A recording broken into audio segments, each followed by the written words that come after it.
Thank you all for coming. We're really happy to be here.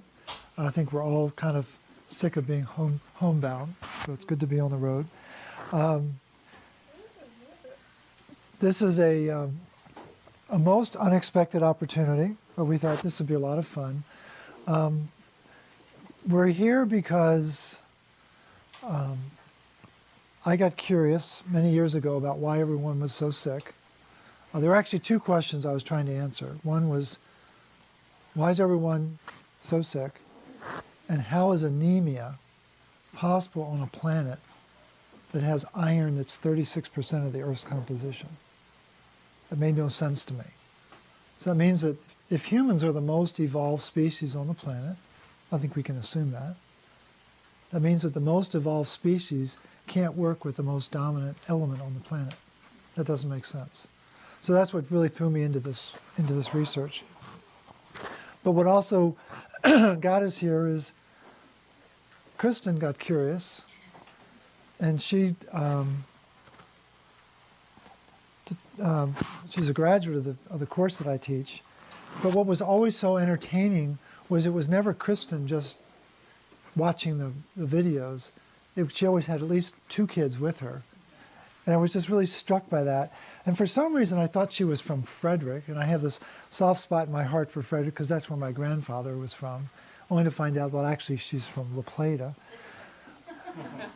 Or as the Virginians call it, La Plata. I had never heard that pronunciation of it before. But I was sharing with Joey's parents that my grandfather, who was born in 1879, he had 5 older sisters, so he was spoiled rotten. And one of his sisters was Nellie, Ellen, and Nellie DeLashment married a Walter Dorsey, and they lived in La Plata. And I remember one torturous trip from Baltimore to go into the country. So I thought we were leaving civilization to come, and I don't know where it was in La Plata. I was probably their age, so I just don't have a recollection other than being in the car forever and visiting the Dorseys and of course that's a big name in Maryland, going way back. But it's really fun to be back here, and we came up through Virginia, and we were over on the Ware River of Virginia with a friend of ours who we met about 5 years ago at a health program in Dallas, Texas, and we stayed in touch over the years. And Peter Wilcox is the individual we were with. He's an optometrist, and if you have any eye issues, trust me, it's worth the hour-and-a-half drive to work with him. He's a very talented guy. But as we were leaving Virginia, and he's over in is it Harris? Was it Hayes, Virginia? We noticed a church, and we were like, oh my gosh, that's the sign that we had given Joey and Kristen. This was on the church bulletin board. Let your faith be bigger than your fears. And it's a really nice message in this time that we're living in. So I think this talk that I'm going to give today is a first part of a 2-part talk, and Joey's going to talk about the second part tomorrow. But my talk is going to be about why the research is very clear that you have nothing to be afraid of. And I think what Joey's going to talk about is why the religious doctrines that we all understand and live means we don't need to be afraid either. So I'm going to focus on the research, and Joy's going to focus on the religion. And a year ago, I had a very important conversation with a very noted expert in marketing that does work for alternative healthcare providers. And his name is Michael Greenberg. And he's a very sought-out individual to help people position their products. And he's often asked, Michael, what's new?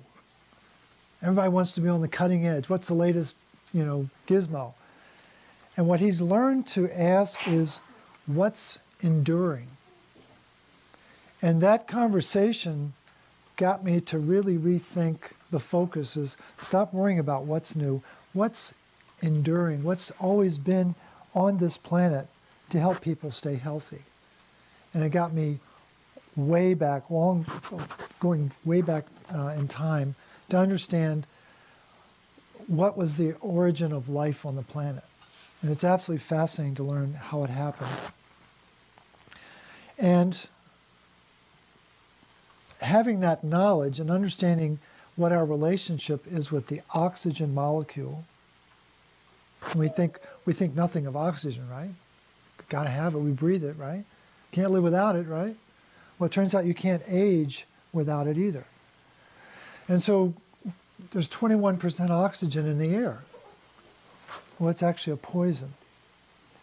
And our body has a natural ability to work with it and use it to our favor. And that's why we're here. That's why we're allowed to have these types of meetings, is our body knows how to work with oxygen. So that conversation with Michael Greenberg was very important. Then a year later, I had a second very important conversation with an equally important figure. His name is Joey Foster. And we got to talking when they were visiting us in Chapel Hill.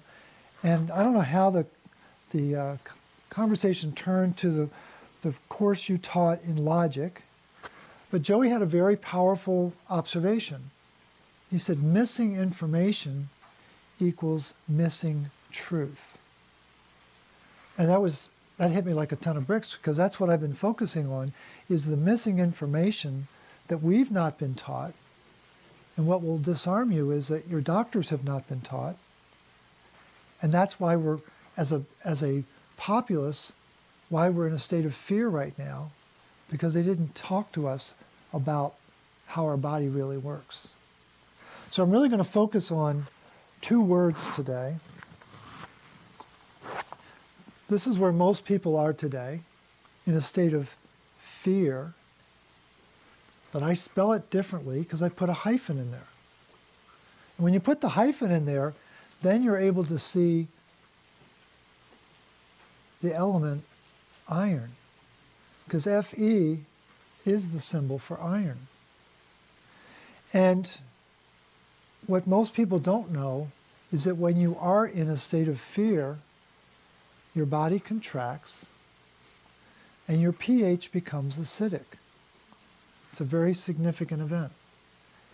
Now, if you want to know what the significance of that is, talk to any farmer about what happens with acidic soil. It attracts iron. And so our physiology becomes a magnet for iron when we're in a state of fear. And this has been going on for a long time, but a research team in Japan identified the actual protein that triggers the danger response in our body. And it reacts to iron. Iron activates the fear response, and fear attracts iron. And it's an insidious cycle. And it's very important to understand that and know that you can break that cycle. So this is a very important word to understand, but spell it correctly so you can see the metal that's causing all the problems. And we'll talk more about it, because this is the metal that's in the thick of the COVID-19 crisis. But we're not supposed to know that. Now, the other word that I really like is the word cure. Again, I spell it differently. You got to put the hyphen in so you can see what the cure is. And it's the symbol for copper. The Cu, the symbol for copper, is actually, it goes back to Greece, to Cyprus. And so how did the Romans spell the Greek word Cyprus? They spelled it with a Cu, and it became Kupros. So Cyprus became Kupros, but that's the symbol for copper. Now, what I want to really emphasize, and what's amazing is how quiet it is in here. There's a lot of protoplasm in here, and it's really quiet. I'm impressed. So, but the role that copper plays is absolutely amazing outside our body as well as inside our body. Did you get the call? Maybe. So there's a really cool article that several people have sent me now because they know I'm kind of a freak about copper. and I've asked Kristen to print this out. And for anybody who wants a copy, I would encourage you to read it. But it's talking about copper destroys viruses and bacteria. Why isn't it everywhere? It's a really important article. And as we were driving up, Dr. Liz was reading it to me, and I was excited that I really understood the story before she even read it. Hi, sweetie. The littlest one comes to life. So there was a French physician in 1852 wanted to figure out why certain workers were not succumbing to infections that were taking place in Paris. There had been several outbreaks, and in 1839, 1847, 1850, but there was a certain group of workers that didn't succumb to these infections. And it turns out they were all working in a copper factory. And what he was able to identify was that the shavings of the copper was getting on the skin of the workers, and it was protecting them. And it took them about 75 years to really understand what the mechanism was. But they knew back then how important copper was. Well, actually, it goes way back. Back in 2500 BC, there's something called the Smith Papyrus that was documenting how people of that era were using copper to heal themselves of infections, wounds, if they battle wounds, things like that. They would literally take shavings from their brass instruments and pour it into their wounds, and they would heal themselves. What's significant about, what was it, Dr. Bloch or whatever, in 1852, he was discovering how important copper was at the same time that Louis Pasteur was trying to terrorize society about the pathogens. And the beauty of copper is that no pathogen can survive contact with copper. And our ancient ancestors knew this thousands of years ago. Think about that. 4,500 years ago, they knew that copper was very important. What I'm here to tell you today is that it isn't just good to have copper surfaces or copper handrails or copper piping. Our bodies depend on copper. They don't run without copper. And what's a little arresting is to think about how important copper is, but yet we don't know that. We were never taught that. We didn't know that we actually have the cure residing inside our cells. So the average human cell has 100 mitochondria. And those are the little energy furnaces that create ATP. And thank heavens that they do, because we wouldn't be here. Well, those little energy furnaces, they're actually bacteria that learned how to harness oxygen. So if you really want to get technical about it, humans are anaerobic beings that rely on aerobic bacteria to work with the oxygen that wants to kill us. It's kind of amazing to think about. It's a different way of thinking about your body, right? So, average cell, 100 mitochondria. Average liver cell, 1,000 mitochondria. Average heart cell, 5,000 mitochondria. The average mature egg cell in a woman's body, 300,000 mitochondria. So you're thinking, okay, those are some pretty big numbers, right? Think about how small a cell is, and they're packing 300,000 of these little bacteria in. It's amazing. Well, then it gets even more interesting, is that the scientific model to study human mitochondria is yeast mitochondria. So that's interesting to think about, that inside these yeast cells and human cells, the mitochondria are identical. Fascinating. And there's a researcher, copper researcher, his name is Paul Cobine. He's at Auburn University. And he got his PhD at the University of Saskatchewan in Canada. And during 2004 and 2006, he was studying yeast mitochondria as a model for human mitochondria. And what did he discover? There's 50,000 atoms of copper in each mitochondria of yeast. That's a big number, right? That's a lot of atoms of copper. So I know a lot of copper researchers, so I started calling them up. I've called 5 copper researchers around the nation, and I've asked them one question. How many copper atoms inside human mitochondria? Guess what the answer is? Crickets. They don't know. They have no idea how many atoms of copper are inside the human mitochondria. How many people believe that? And what they don't want us to know is that we have the cure right inside our body. Because every illness that you've ever heard of, every illness starts with a lack of energy. And if the mitochondria can't make energy, the frequency of your body starts to get lower, and that's when the pathogens wake up. And that was the secret that Pasteur was trying to hide from people.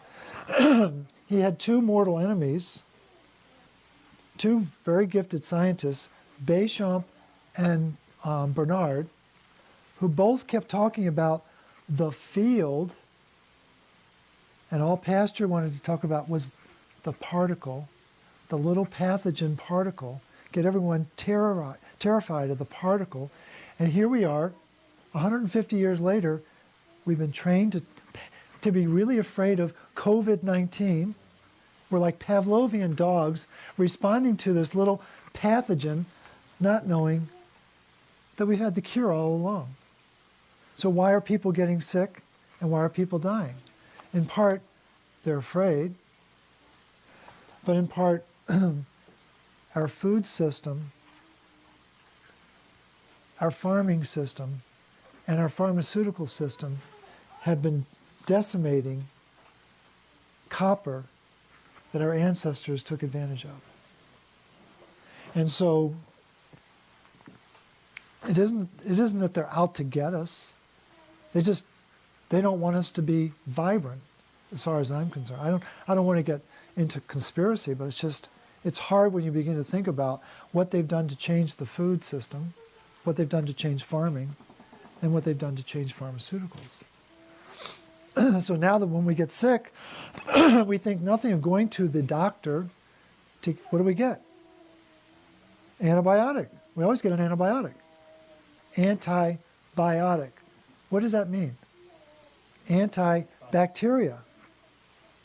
What's the bacteria that resides in our cells?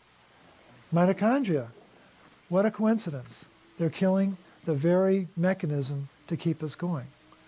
And so back in the 40s, they created penicillin. And now today we've got Cipro. It's the 3rd generation of antibiotics. And they are like vacuum cleaners pulling copper out of our tissue. So it's just a very wild world that we live in. And so as I began to learn more and more about this, I was kind of intrigued by the disconnect between these two. And I began to learn that, in fact, this metal regulates this metal. But we've never been taught that. And it doesn't take a lot of this to regulate this. So the average person is supposed to have about 90 milligrams, which is a whisper, 90 milligrams of copper to run 5,000 milligrams of iron. So it's a 60-to-1 ratio. And so copper is the general, and iron is the infantry. These guys are in the foxholes. These guys are calling the shots. But we've never been taught that. We didn't know that it isn't just that copper runs the mitochondria, and what happens in the mitochondria, which is really important, and again, it's why we're allowed to be here, is that the mitochondria turns oxygen into water. And when that transaction happens, when you add the hydrogens to oxygen, it releases energy cells that then become the energy that we depend on. It's the most amazing transaction on the planet, and it's happening inside our bodies. And the process to turn oxygen into water requires copper, and the process to turn the energy molecules into a form that we can work with requires copper. Wouldn't it be nice to know that? Wouldn't it be helpful to know that? That in fact, we can't make energy without this copper? And then when we have that access to that energy, we don't have to worry about pathogens. So on one side, copper is managing oxygen, but when oxygen gets altered, it becomes what's called an oxidant. And that's an accident with oxygen. So oxygen's really important, but when there's an accident that happens inside our mitochondria, it becomes what's called an oxidant. And these oxidants are very powerful, and they start to change our biochemistry. They start to age us. It's just a fact of life that as we get older, we have more oxidants to deal with. It's just the way the body works. In the same way that this home, when you built it back in '85, has it aged any in those? Yeah, it's aged quite a bit, right? Just like we've aged during that time period. That's a process of oxidation. That's oxygen working its craft against our body. We lose our resilience, we lose our vitality, we lose we lose our hair and our hair color, right? It happens. Although we found out our eyes are doing pretty well. We had a little mini eye test yesterday. But the point is, oxidants can be very damaging to us, but there are enzymes inside our body that neutralize these oxidants. Now I want you all to go way out on a limb. There are about 7 or 8 of these enzymes. Can you guess what metal provides the energy for these enzymes to work? Anybody want to take a guess?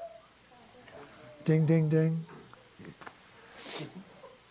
And it's absolutely amazing when you begin to understand the beauty of the design of the human being and the simplicity of the design and how this has been kept from us since the beginning of time. It's amazing. Or I shouldn't say that. Actually, our ancestors, our ancient ancestors knew this.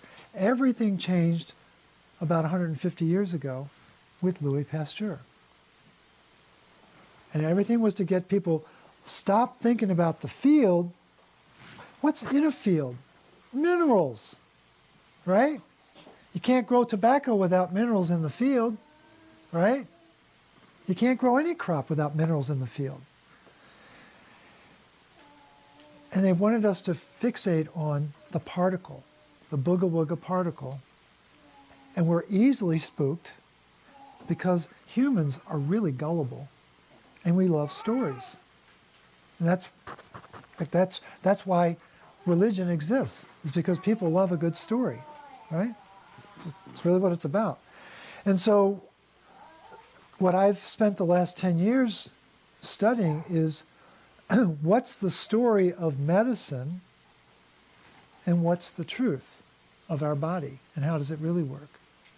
Now, let me give you an analogy here that I hope will crystallize what actually happened about 150 years ago. You have to think about how intense the education is of physicians, what they need to learn, all the terminology and all the pathogens and all the pathophysiology. It's overwhelming. And then they've got to learn all the pharmacology, if this, then that. And there's thousands of if this, then that. And they have their Bible, and their Bible is all about all these different disease states, but there's only one word missing in their Bible. It's the word copper. It doesn't exist anywhere in the Merck manual. It doesn't exist in any medical textbook. Trust me, I've checked. I've talked to 100 physicians. I've asked them, so how much did you all talk about copper? Crickets. Nothing about copper in their education, whether it's in the classroom, in the clinical setting, or in the postgraduate setting. They never talk about copper. So what's the analogy? The analogy would be, think about your faith, think about your understanding of the Bible, and there's a protagonist in the Bible. So we all know who Jesus Christ is, right? Now picture your faith, picture your understanding of the Bible, picture your coming to church, and there's no Jesus in the Bible or in the religion. Does that make any sense at all? But the important thing is to understand that the religion of medicine, and it is a religion, the religion of allopathic medicine, the protagonist was taken out 150 years ago.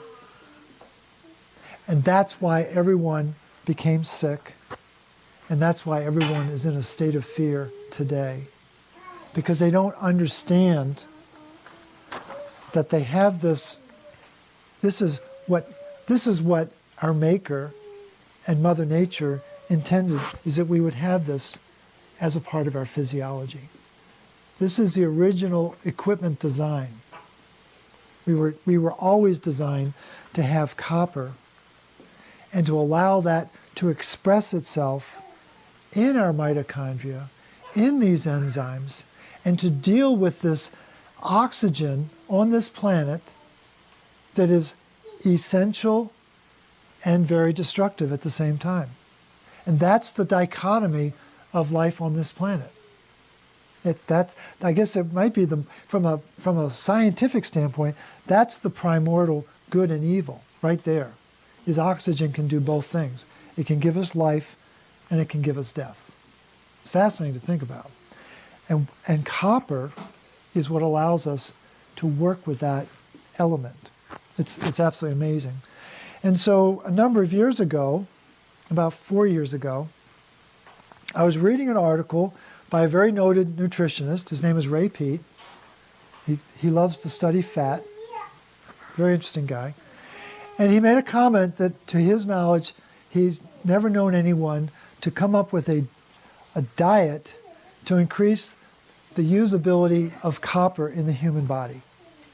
And I thought, well, that's an interesting idea. I said, why don't we do that? And it was that article that got us to this RCP, to the root cause protocol. And I started researching, how does the body make copper usable? Well, it's a really important protein that you need to be able to make. And then you got to be able to load the copper inside the protein. It isn't enough that you have the protein. You got to. So how many people on Christmas Day have gotten presents that didn't work because the batteries weren't included. Have you ever experienced that in your life? I remember when I think I was 7 years old, my mom had gotten me this incredible Model T Ford that I had to put together. It was great. But it required a battery, and I couldn't get the car to work because she had forgotten to buy the battery. It was one of those big D-cell batteries. And it was the most frustrating Christmas I can ever remember because I didn't have the battery to make the car work. But when I got the battery, it was really fun. It was really, really cool. Well, this protein inside your body has exactly the same thing, except it has 6 copper batteries. There's no other protein in the body that has that. It's the most powerful protein in your body that you've never heard about. And what will send a chill down your spine, your doctor has never heard about it either. That should make you question, should I ever go to a doctor again? Really, it should really bring you pause to say, well, if they don't understand the most basic mechanism in the body about how we make energy, there's no yardstick for measuring energy in the human body. Don't you find that amazing? We can go to the moon, but we don't know how to measure energy in the human body. Do you really believe that? That's amazing to me.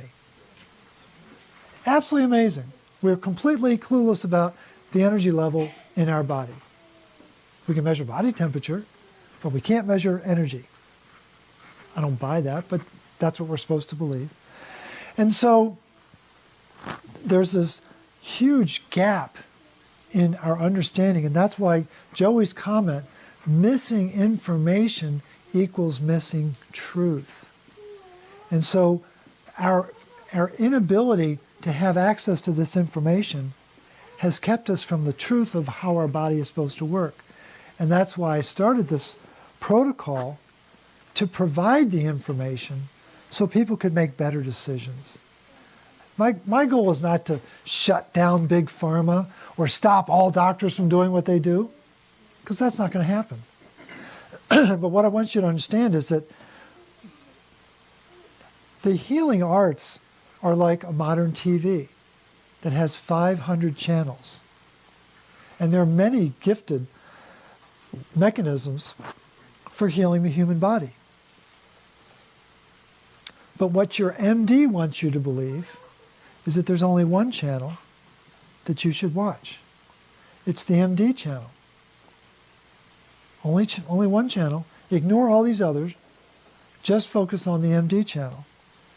And what I've affectionately renamed their degree is mineral denialist.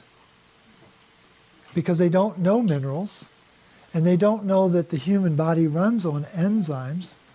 And it turns out there's 9,000 of them in our body. 9,000 little engines making electrons move in our body, and they all work just like the cars we drive. So when was the last time you drove a car without a key? Have you ever done it? Unless you're Fred Flintstone or Wilma Flintstone, it's really hard to drive a car without a key, right? And the enzymes in your body work exactly the same way. So it would be reasonable, wow, there's 9,000 enzymes, there must be 9,000 minerals. Well, there aren't. There are only about 5 that really matter. 5 minerals run these 9,000 enzymes. That's a wild thought. And there's a hierarchy to these minerals. And the ones at the very top of the pecking order require copper. Because if you can't work with oxygen, you're going to have a mess on your hands. And so there is a cascade. And so if you understand copper, if you understand magnesium, you understand the vast majority of how your body works. And that's what the protocol is based on, is how can we restore minerals in general, but these 2 minerals in particular, so that we can make energy and deal with stress.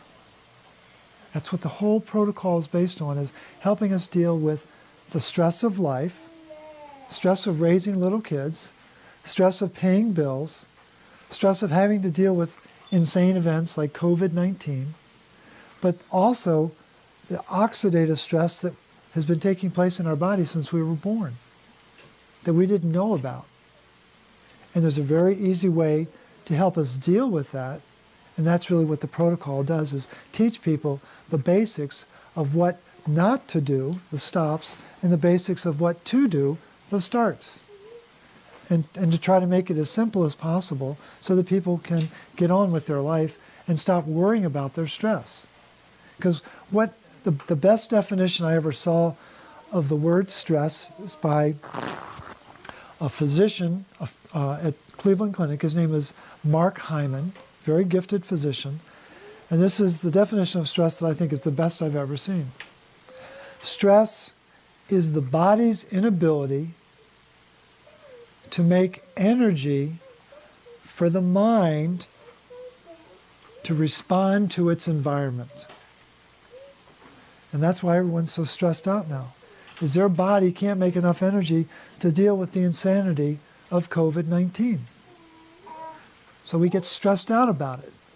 And that stress will lead us into a state of fear, because we don't know the antidote is inside our body. And so the more energy we can make, the more stress we can deal with. And the older we get, the process of aging is very simple. We are born with very little iron, and we accumulate 1 milligram a day until the day we die. So I'm 67. Multiply that times 365. It's a big number. It's like 17,000. And I'm supposed to have 5,000 milligrams of iron in my body. So I've got a multiple of iron, and that iron mixes with the oxygen and creates rust. And that's how we age.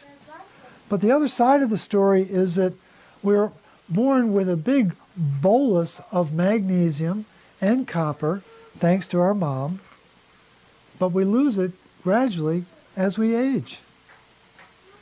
And it's no more complicated than that. And what we're supposed to do is have a diet that brings these minerals in so we can deal with the loss over the course of our lifetime. And that's the basics of how you deal with aging, is to constantly be in a position of remineralizing the body. And what's really important then is our diet becomes very important. Buying food from farmers and farmers markets becomes very, very important. Buying food that is not grown with Roundup is very, very important. So that we get the full complement of minerals that our body is designed to run on. And knowing that things like shellfish and oysters are very rich sources of minerals, especially copper. Knowing that organ meats, when was the last time anyone in this room had grass-fed liver? I know everybody, right? Well, I remember growing up, again, my mom grew up in Woodbine, Maryland, which is just outside of Baltimore. She grew up on a farm. She wasn't the best cook. I'm married to the best cook I've ever known. But she was a good cook because she knew about ancestral diet. And we would have shad roe, and we would have crabs and oysters, and we would always have organ meats, liver, kidney, heart, tongue. And I finally put my foot down when I was 15, when she said, "I think you're finally ready for some brain." And I said, it is not going to happen. That is not going to happen. So I've never had brain. But now I'm kind of curious now, some 50 years later. But what's inside those organ meats? Tons and tons and tons of copper. Why? Because the organs are needing to produce a lot of energy so they can do their work. Again, heart, 5,000 mitochondria per cell. Liver, 1,000 mitochondria. Kidneys right up there. It's incredible how dependent we are on energy, but we never knew what the battery was. They forgot to tell us about the battery. And these organ meats that sound offensive are, in fact, the greatest source of nutrients that we can eat. But then we also have to have animal fat in our diet so that we can load the copper into the protein so we can make sure that we're not operating in a state of fear, but we're operating in a state of cure. Very, very important. So that the information's out there, and we just need to have the discipline to work with it. And yeah, it's inconvenient at times. Yeah, kids don't gravitate to liver, but they're also too young to know the difference, believe it or not. And my mom had a really good strategy. If I didn't want to eat it, I didn't eat anything. And after a period of time, you get hungry, and you'll eat anything that you're given at that point. So she was pretty smart that way. Here's the other trick that she had that it took me most of my life to finally figure out what happened. I asked one question when my mom was introducing a new dish. Have we had that before? I thought that was a really clever question. And she would always lean down from the stove and she'd say, "Yes, Morley," and you loved it.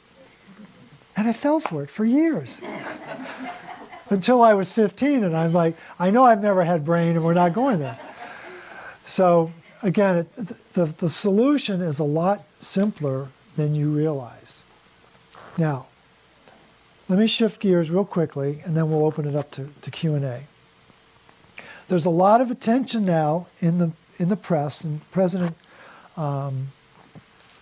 Trump has been talking about a cure for this alleged disease, and it's called hydroxyquinoline. And it's a very important medication that's used in the treatment of malaria. And one of the people that Dr. Liz and I have gotten to know is a very gifted research scientist who lives about an hour from here, outside of DC, in Maryland. And his name is Swami. And we've all heard of MIT, Massachusetts Institute of Technology. And we know how smart you got to be to get into MIT. Well, in India, they have what's called the India Institute of Technology. And our MIT would be a feeder program for IIT. They have 100,000 applicants for every space. So someone who goes to IIT is pretty smart. So Swami got his bachelor's in chemistry and his master's in chemistry at IIT.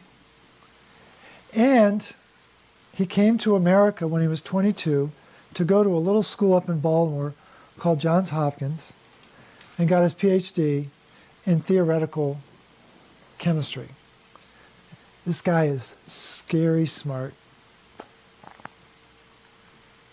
I got a D in chemistry. I want to put your mind at rest that you're talking to a real expert here. And last January, I got a note from Swami asking me about his mom, who's 94, living back in India, and she was dealing with anemia, and he wanted to better understand anemia. And so I was able to explain some things to him. And he started to incorporate components of the RCP, and his mom's anemia disappeared. She wasn't using oxygen. She wasn't requiring iron transfusions and things like that. And so fate had it that we were coming to a meeting in Silver Spring in March of last year. So I told Swami we were going to be in the area. He said, "I'd love to have you come to my home." So Swami and I are the same age. I'm not sure we're the same IQ, but we're the same age. And I'm sitting in his living room. He didn't have as many chairs, but on his coffee table were about 12 or 15 health books from all these different authors like Carolyn Dean and Joe Mercola and all these names that you may know about. And he said, "Well, Morley, I want you to know that I have a personal relationship with all of these authors." I said, "That's great. That's cool." And so in the course of the conversation, I said, "I'm just curious, what do you do for a living?" He said, "That's a great question." he said he worked at the Hopkins Applied Physics Lab for 25 years. And he was part of a team that was developing a probe. It's called the Parker Solar Probe. It's a probe, it's a satellite that's going to the sun, comes back, goes around Venus, goes back to the sun, and it's doing this 26 times. And then on the 27th time, it's going to fly right into the sun, and it's going to be recording information the whole time. That's pretty interesting. I said, so what was your part of the project?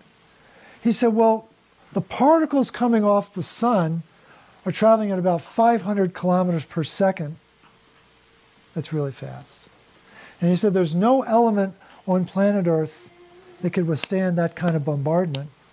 And he said my team created a shield that would protect the probe so it could gather the data. And I kind of sat up and took notice. I said, that's pretty interesting. So then I asked the fateful question. I said, so why am I here, Swami? He said, I want you to help me cure my diabetes. And without batting an eye, I said, well, you know what the problem is? He said, what? I said, you think it's more difficult to cure diabetes than to get a probe to the sun. And he burst out laughing. He said, you're right. And so we're in the process of helping cure Swami's diabetes, and in the process helping his mom, and also helping other people in the nursing home back in India. And so we've developed this very fond friendship, and it's fascinating. So I send him all these articles. Well, one of the articles I sent him, there's a big problem with malaria in India. Huge problem. What is malaria? It's a parasite that wants to feed on our iron, and it does it at will. Well, there was a study done a number of years ago that looked at people who have this copper protein I keep talking about, ceruloplasmin. If they have that copper protein, guess what happens? They don't get malaria. So if you have this copper protein, you've got the cure. But if you don't have the copper protein, guess what you need? Hydroxychloroquine, I think, hydroxyquinolone, excuse me. You got to have the drug if you don't have the copper. So now we're hearing about this drug, hydroxyquinolone, to help cure people of a condition that's very similar to malaria, which means that there's got to be iron involved. It's not complicated. And so the reason why people need hydroxyquinolone is because we don't have enough of this in our body.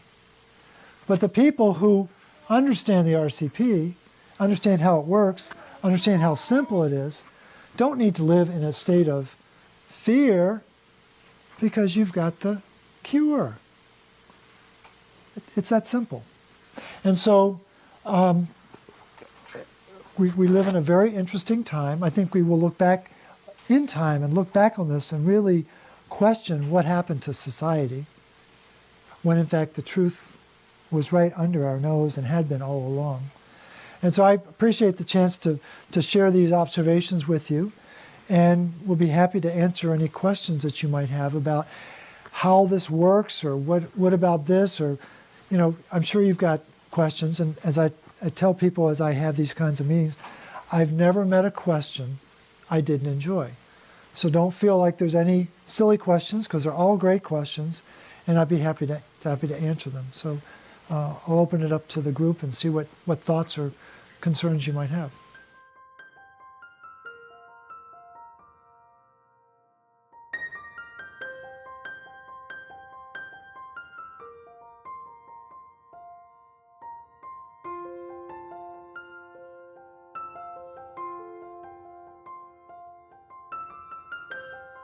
So water is supposed to have minerals in it. And you've heard of distilled water or you may have heard of reverse osmosis water, and you didn't know what that was doing. Well, what that's doing is it's taking all the minerals out of the water, and the term that's used in nutrition for that water is called hungry water. And what does hungry water do?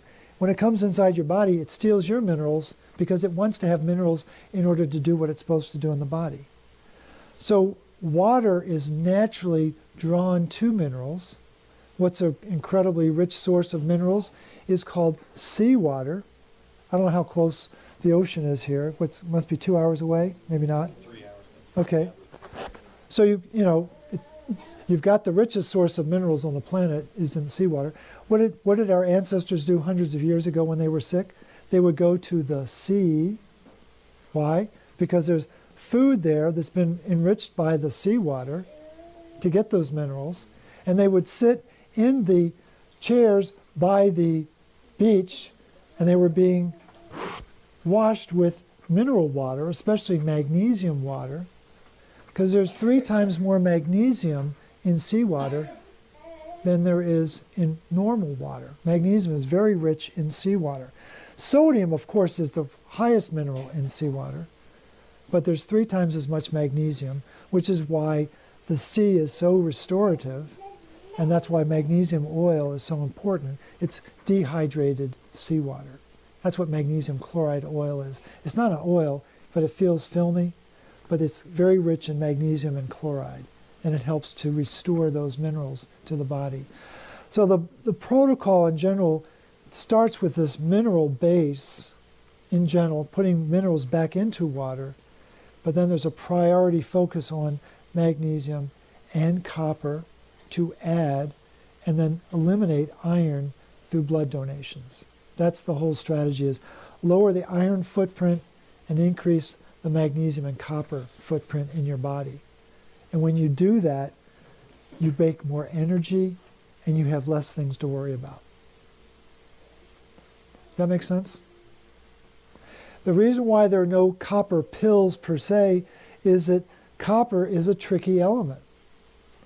And like many elements, it comes in multiple states.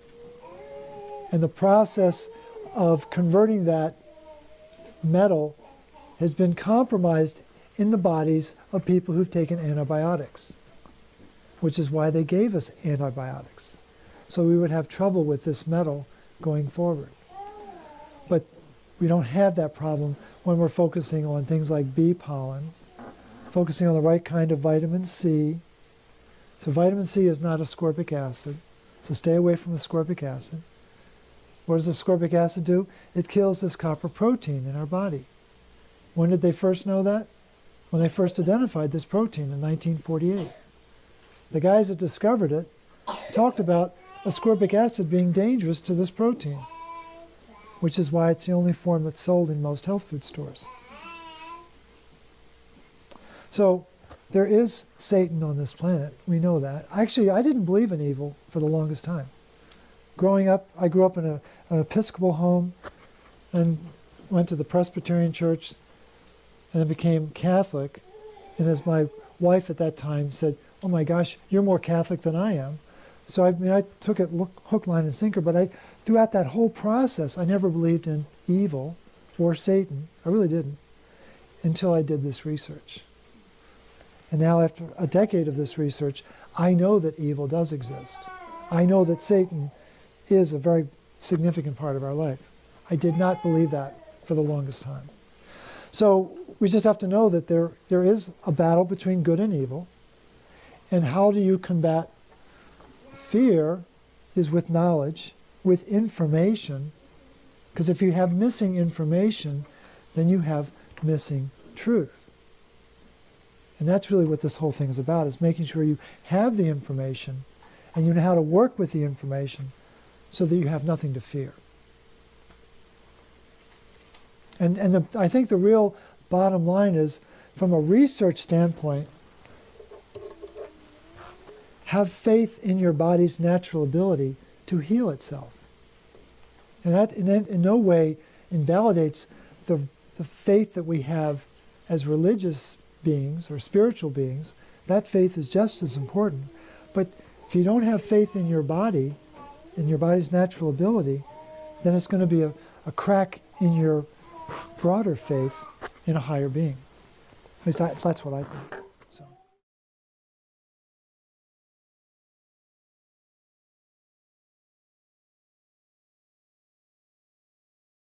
The important thing to understand about the people who survived, that a lot of those people, there's been some fascinating studies done around it.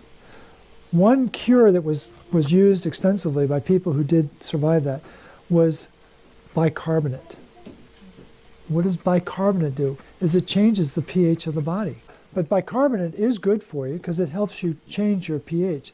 The other thing that the studies were able to identify was chiropractic. People who are under regular chiropractic care never came down with the Spanish flu. And again, what's chiropractic about? It's about balancing the nervous system so it doesn't get polarized. That's what happens. I mean, there are many different reasons, but the part of the problem with that was there was an enormous concentration of manpower in Europe. That's what they really believe started that whole thing, was the soldiers became bored and they started playing with farm animals. That's the most accepted theory about why it happened. And the thing is, it came at the end of the war, not at the beginning, but at the end of the war, right? So the bookends of stress on planet Earth are guys in foxholes worrying about death and moms in birthing suites worrying about life.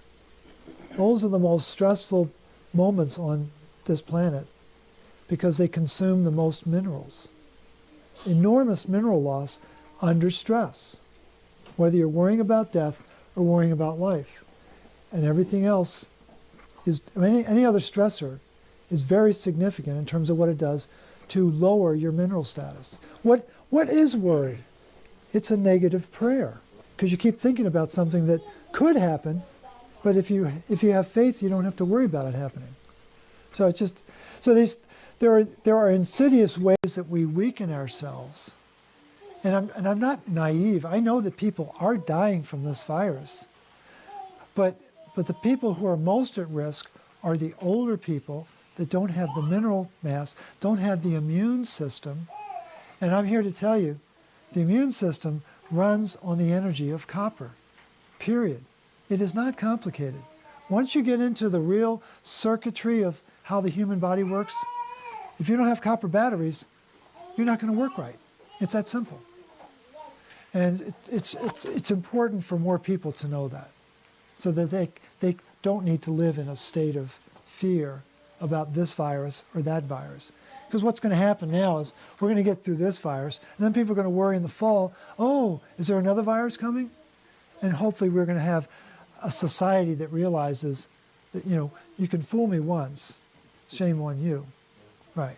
Fool me twice, well then I haven't learned something.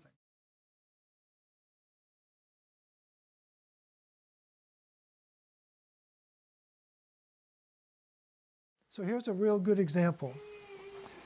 September 24th, 1955, President Eisenhower had a heart attack. Boom. And what happened? The country was put on a low-fat diet, right? And we were told they were taking the bacon, the butter, and the eggs out of our diet because it was lowering our exposure to cholesterol, right? And we believed that for 65 years. 2018, 2 scientists were able to prove definitively, it was actually a team of about 12, but Raznikov and Diamond and 10 of their buddies proved that the whole theory about cholesterol was a scam. Definitive proof that it was a scam. What they forgot to tell us about was that they were putting iron filings in our food in 1941 under the threat of war. It happened in the UK, Canada, and the United States. It was the iron filings that were interacting with the cholesterol to cause the rust that became plaque. So then the plot thickens in 1973 a guy by the name of Leslie Clavet. It's a guy. The two most gifted copper researchers that I have a chance to talk with are Leslie Clavet and Lauren Pickert. And they're both guys.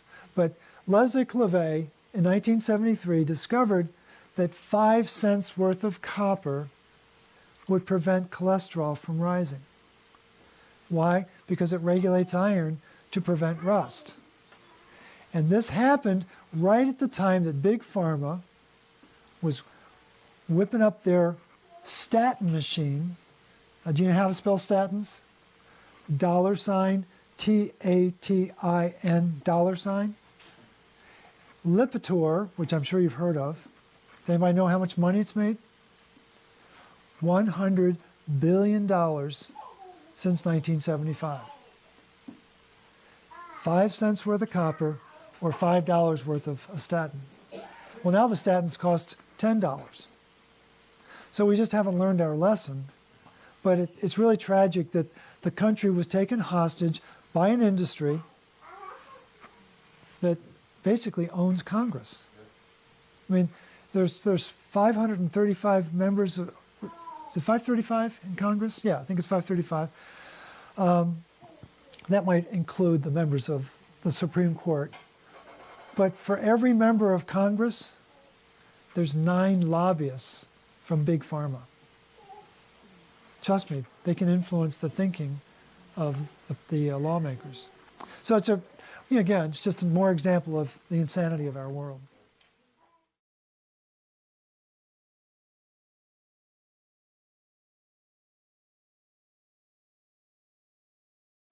Yeah, it's a little disorienting when you think about all of this misery that's taking place all over the world because people don't feel right, whether it's heart disease or kidney disease or diabetes or neurodegeneration or arthritis or whatever it happens to be. And to think that it's all got a common mechanism is very disorienting. And where it gets fascinating is the role that emotions play in triggering the response of the body. So again, you were talking about worry. So if you're worrying about the past, something that you might have done, that the kidneys might get involved, because that's what the kidneys represent, is the past. Or worrying about, like in my dad's situation, my dad grew up with fabulous wealth when he was a young man. His father was one of the wealthiest men in Pittsburgh, and then they lost everything in the Depression. So he went from having a Bugatti sports car when he was 16 years old to losing everything. It was very, very traumatic. And there was a lot of grief in his body because of it. He always had lung issues. At one point he developed double pneumonia, and then he died of lung cancer. But it was all this grief in his lungs. I come from a long line of people who have heart disease. My mom died of her 3rd heart attack. Her mom died of her 3rd heart attack. Her father died of his 2nd heart attack, and his father died of his 1st heart attack. And that's the line of the family that I take after. My middle name is Matthews, and the Matthews came from Cornwall. Well, they were coal miners. There's a lot of iron in coal dust. And so they had this iron building in their body, but it expressed in the heart, and because there was a lack of joy. Somewhere in the family there was a lack of joy, and it got passed down generationally, and I was supposed to be next. Well, my dad died when he was 54, and as I approached that age, for the longest time I couldn't remember the date he died. And then suddenly when I was approaching the age of 54, I started seeing his date of death, October 29th, 1969, on billboards. I started freaking out. I was like, I think I'm going to die. I'm next. And I went through that 54th birthday, and the world went from black and white to Kodachrome. But then it happened again. When my mom died the night of before she turned 67. And she died of a heart attack. And it was interesting, a week before she had died, I was living in California at the time. She's back in Baltimore. And I had this nudge, go home and see Mom, just to touch base. So I flew home, touched base with Mom. And on the flight back, I had this additional nudge, thank Mom for what she did. So I picked out 5 things that she taught me: how to have faith in God, how to have a sense of humor, how to rebound from adversity, you always pick yourself up, how to have a sense of humor, and the most important of all, how to balance a checkbook. So those were the 5 things that I thanked my mom for. And so I get back to California,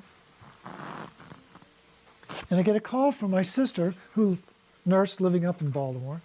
She said, well, I've got good news and bad news. I said, okay.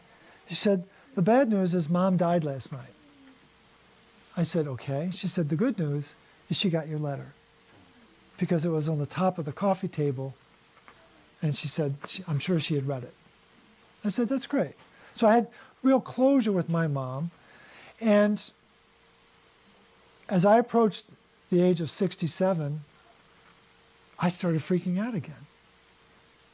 And I remember going to bed thinking that I would not see morning, and when I did, I jumped out of bed. I was so excited to be alive. And so the thing is, our emotions are very powerful, because what happens in a crisis is, when we do get injured, the body recruits hemoglobin to the injury. What's the hemoglobin got? It's got oxygen that can turn into energy. So the body recruits hemoglobin to the site of where the injury is, whether it's physical or emotional. The body's recruiting this very important substance. But if you can't flip the oxygen into energy, it sticks around and causes rust. And that's how diseases start in different parts of the body. It's absolutely fascinating.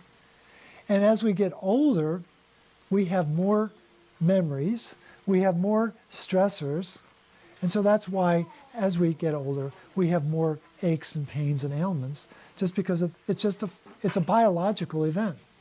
But why certain people get it at different parts of their body, there's an emotional side to it that's absolutely fascinating, that you can't predict. And the thing is, what we all share in common is our need for minerals and the fact that we all breathe oxygen. And we've got to manage that process very carefully. And we're not all born with the same mixture of minerals. And so, like in a family, who gets the best download of minerals? It's the firstborn. Firstborn gets the best download, and then it drops off about 10% with each child, unless the mom is doing something particularly noteworthy to restore those minerals. And I've talked to a lot of firstborns and a lot of latterborns, and I can tell you, the latterborns have more problems. It's absolutely amazing, because they didn't get the initial download. And the biggest download that takes place, so everyone, all the adults in the room, we have livers. Hopefully they're all healthy. But we all have livers that have about 7 milligrams of copper. But when we were each born, if everything was going to plan, we were born with a liver that had 70 milligrams of copper. Tenfold difference coming from mom to the fetus. Why is that copper so important? Because for the first 2 years of life, you don't have an immune system. All you had is copper, and if the conditions were right, you got breast milk from your mom, and breast milk has all sorts of vittles, as I call them, but they help build your immune system. But the copper was absolutely essential, and so that copper download is well researched in research circles in all mammals. It's not just humans, dogs, cats, primates, mice, whatever the mammal is, that download is really important. And I think what's happening in society is we're not all getting the full download because of the stress of our food system, the stress of farming, the changes that have been made, and just the stress of life in general. So it's just being aware of that, and we can restore that and restock those minerals that are so important. And that differential in how minerals are taken up or made available to our body is what drives different conditions. But what's at the very core is, as Kristen is implying, is this dynamic between copper and iron fighting over oxygen. And we want copper to win that battle. And if we don't know that, it's very easy for iron to take over.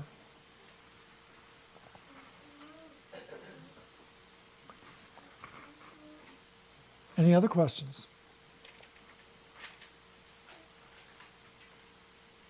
All right, so you all ready for the exam now? It's actually very simple. What's the most important mineral in the human body? Copper, right. It's the biggest secret on the planet. Absolutely biggest secret on the planet. And if you don't know that, you live in a state of fear.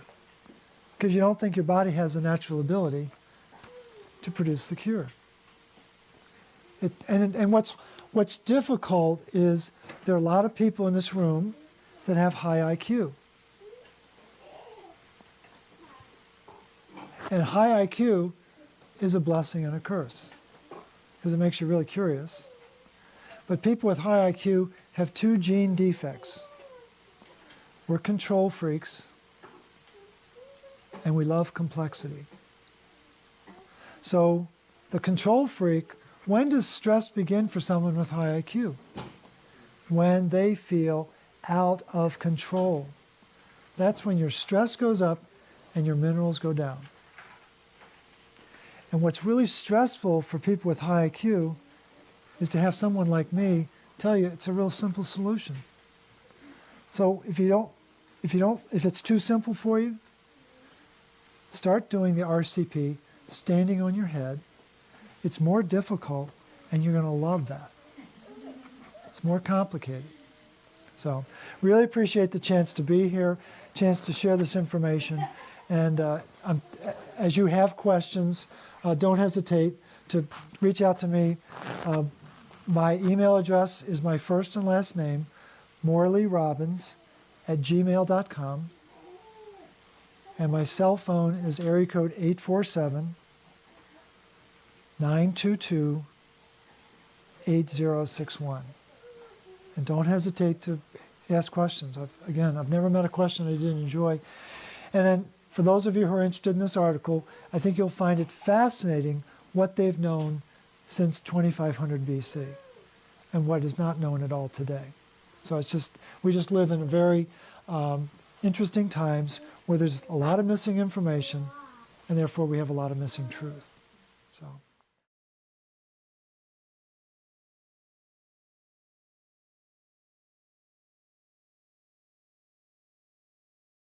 So the question is, if you're at all intrigued by this, what's the next step? What now?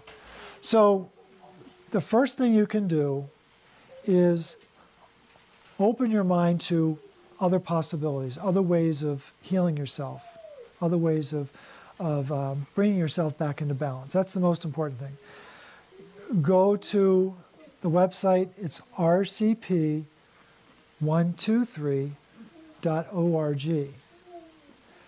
There's a lot of information there that provides detailed information about the protocol itself, what to stop doing, what to start doing. You have access to videos there. I've done over 100 videos with different people to talk about these issues.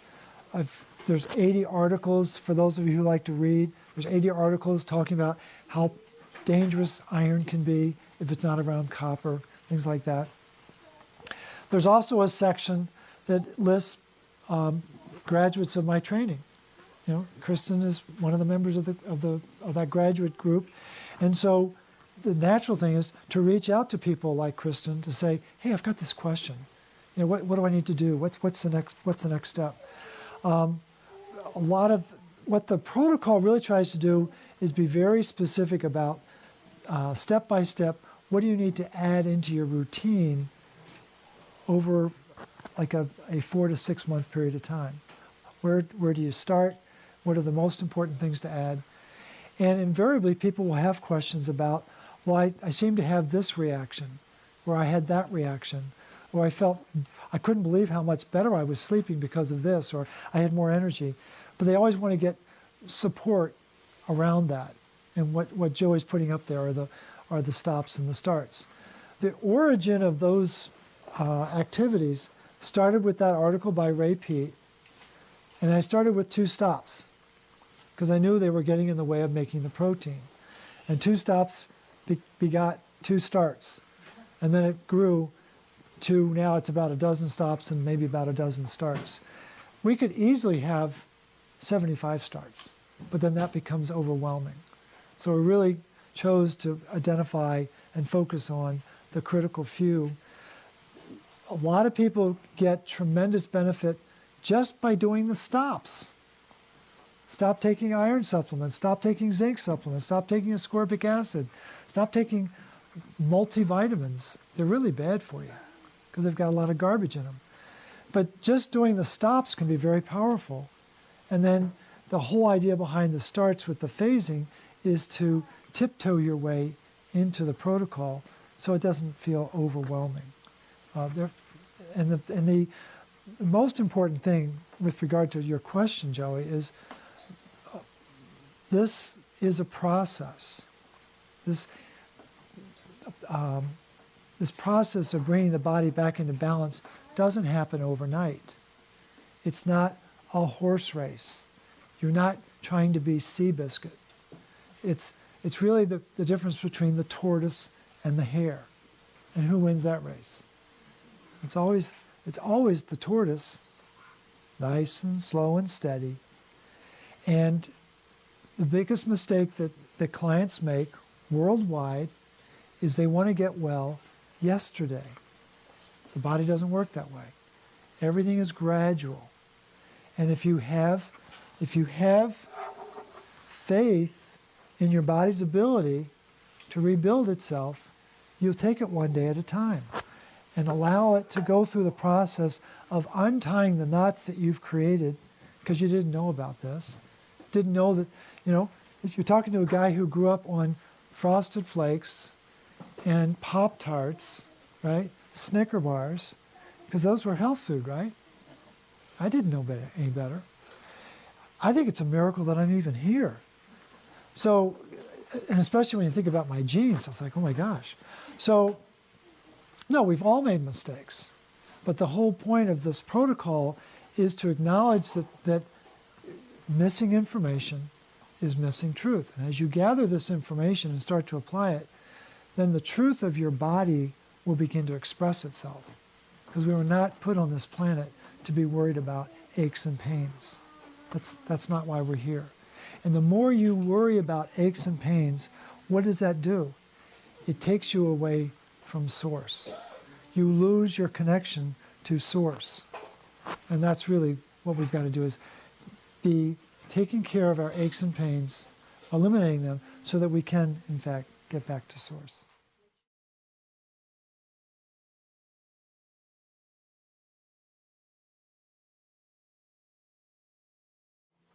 And so this manual is at that website. If you haven't, you have to go all the way to the bottom. You have to donate your email address. And when I get your email address, then I'll give you the protocol.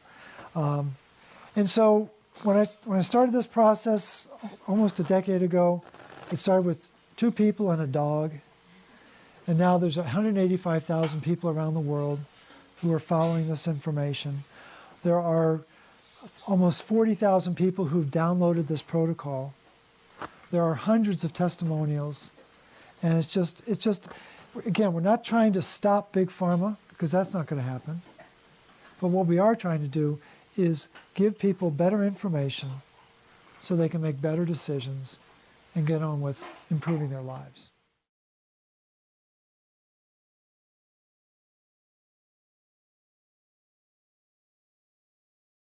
Yeah, yeah. You need to teach them about the importance of good food. Right. You know, and that if you're getting your food through a box, a can, a frozen food section, or your car window, that's not real food. So you got that. Those are the basics, but they need the mineral support. Some of the most unsettling conversations I've had with clients is where the grandmother, the mother, and the grandchild all have the same symptoms, and they're 60 years apart. That does happen. It's very upsetting.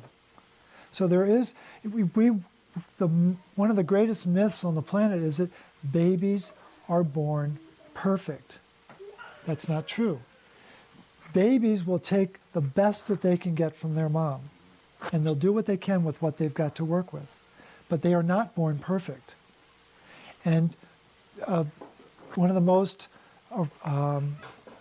stunning conversations I ever had was with a client whose daughter had a stroke in utero. That's not natural. That's not normal. I have 2 clients who are 8 years old who are starting their menstrual cycle. That's not natural. That's not normal. In 1911 was when they first started talking about cancer as a disease. 1911. Guess what it was referred to as? Old person's disease. I have a 9-year-old who has cancer. That's not natural. And the way that happens is in a society that has been prevented from getting access to the right minerals, especially copper, and we have more iron than we're supposed to have. So the accumulation of iron, what happens is if you deny an animal of copper in its diet, iron will rise in that body. And we've known that since 1928. Absolutely definitive known that. Yeah.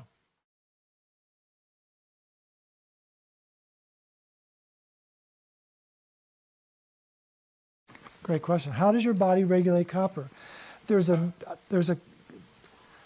are mechanisms to regulate all the minerals that we have in the body except one, iron. It's the only one that's not regulated. It's fascinating. But the one for copper is regulated through our bile. And so that green liquid is really important. Why is it green? Because it's supposed to have copper in it. It's real important. And where is it made? In the liver. Where does copper hang out? In the liver. And the liver is really smart, and it knows how much copper it needs. The key is, or the mechanism is very dependent on retinol. And what is retinol? That's real vitamin A. Not the synthetic stuff they put in supplements. You get it from animals. And you get it from animal fat. What does the word fat mean? From animal tissue. Fat and oil are not the same. Oil's great, but fat is where it's at. And so you've got to have the retinol in the fat in order to get the copper in the liver so it can do its magic. Really, really important. And a lot of confusion about copper and iron, but once you understand how it gets regulated, it's absolutely amazing how it takes care of itself. And the only way that you can get rid of excess iron in the human body is through blood loss. Gravity is the only way to get rid of excess iron. And so women have a regular blood loss, and our ancestors used to work in the fields, and they would get injured, and they would have blood loss. And their ancestors used to fight in those same fields, and they would have blood loss. And that's how society dealt with too much iron. And for centuries, for millennia, there was regular blood loss. But all that changed back in the 1600s when the College of Physicians and Surgeons in London poo-pooed blood loss. And that's when society stopped doing it. It's absolutely amazing. The very mechanism that would keep us going. And so any adult male should be donating blood every quarter like clockwork. And women, once they've reached menopause, should do the same thing. Very, very important.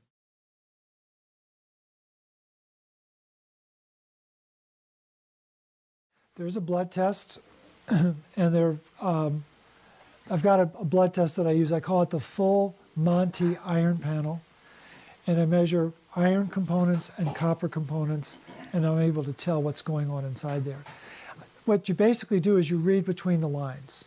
There is no one headline that says, this is the copper status. It's understanding symptoms, understanding stress patterns, understanding what's in the blood markers themselves.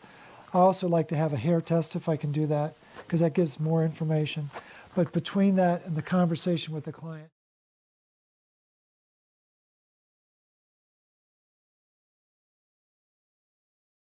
actually there is. I like to see 100 units of copper and 30 units of the protein ceruloplasmin. And if I don't see that, that's when I begin to dig to find out why is it not there. And sometimes it's above that, and sometimes it's below that.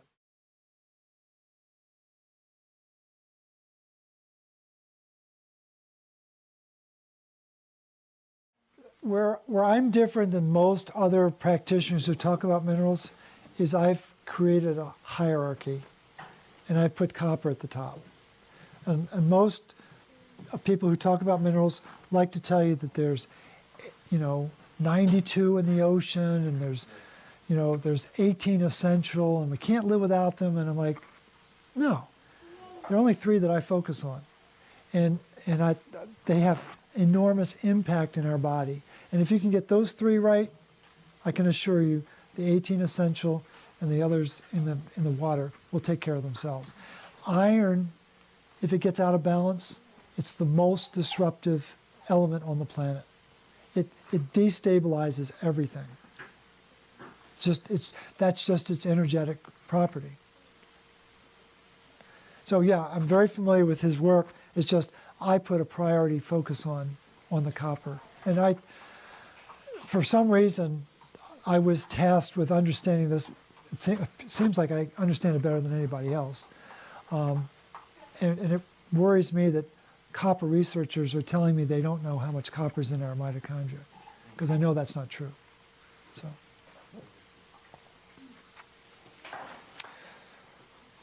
well, have we done it? Did we nail it?